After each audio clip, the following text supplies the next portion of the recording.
Two Old Guys on Records, One Old Guy for now, as Mike and I decided when to return to the studio with some new segments. But until then, we press on with some fun segments about our love and our passion for our records. Welcome to our inaugural Halloween special. Yes.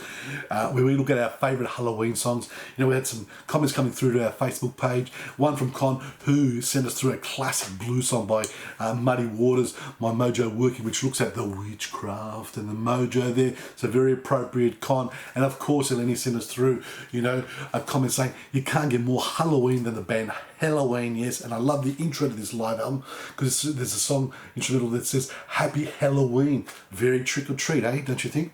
And I was looking at mine. It was very, very hard because I love so many spooky bands and so many spooky songs out there. But I went back to 1982 for this one, to one of my favourite heavy metal bands and one of my favourite songs from this heavy metal band. I'm talking about 666, the number of the beast. Yes, 666, the number of the beast by Iron Maiden. Now, I could be forever talking about their background and their history because they're one of my favourite bands ever. And, you know, a little brief one, they had 2 albums before this, and they were, of course, the debut album and Killers to reasonable success. And then there was this major lineup change when the singer Paul Di'Anno was sacked. Or did he walk? Because depending on which autobiography you read and which interview you read, it's a different sort of side of the story. But nonetheless, you know, the band got the best vocalist, and that is Bruce Dickinson.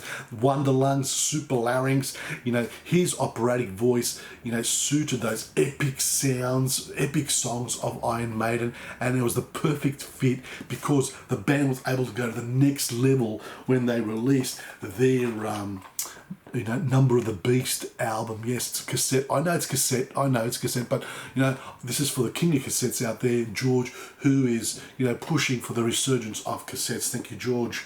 But yes, like I said, and the single, you know, Number of the Beast did chart the UK charts. It went to number 17, and incidentally, it's been released 2 times since then, and it's gone to the top 5. So it's a timeless classic.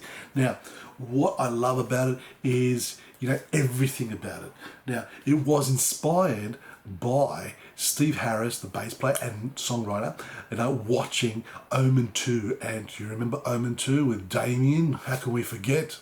He said the devil could create his image on Earth. The devil? What else did he say? Say it, Mark. He said you're the beast. Come on.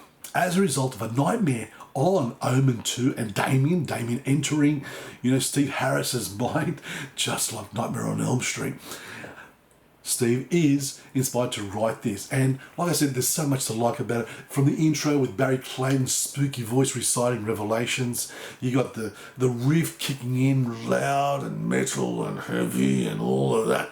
And then you got the frightened voice of Bruce Dickinson, which says, you know, I left alone, my mind was blank. I needed time to think, to get the memories from my mind. What did I see? Can I believe that what I saw that night was real or fantasy? There's a great Halloween take to all of this. Very comical. Imagine the persona going trick or treating and coming across this occult ritual somewhere. And of course, if they were going to sacrifice some young virgins, he would have gone to have a bit of a perv, yes. But in all seriousness, going back to the song, I love the sense of foreboding at the end where he sort of says, I'm coming back, I will return, and I'll possess your body, I'll make it burn. I have the fire, I have the force, I have the power to make my evil take its course. Yes.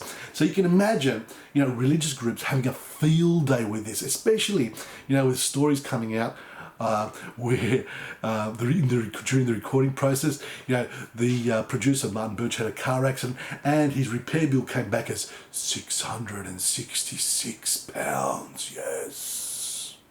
So yes, religious groups had a field day, especially during the band's American tour in 1982, where, you know, they were burning albums outside their concerts. Couldn't they see that they were giving them more publicity? And this is what the band sort of wanted in one way. But at one point in New York, Bruce Dickinson does say, you know, to the crowd, all the people who are playing our records backwards and burning, you know, albums out on the streets, you can all get we're not taking any bar of it.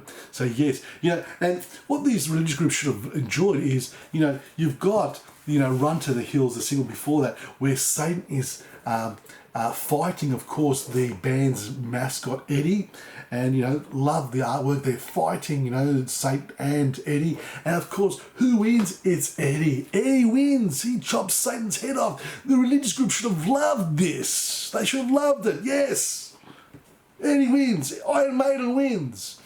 So thank you very much. I hope you've enjoyed today's fun episode on our Halloween special. Send us through your comments. Did you like Iron Maiden? Did you love Number of the Beast? The song? Did you love the album? Subscribe to our YouTube channel. Don't forget to share this with your friends, and I'll see you next time.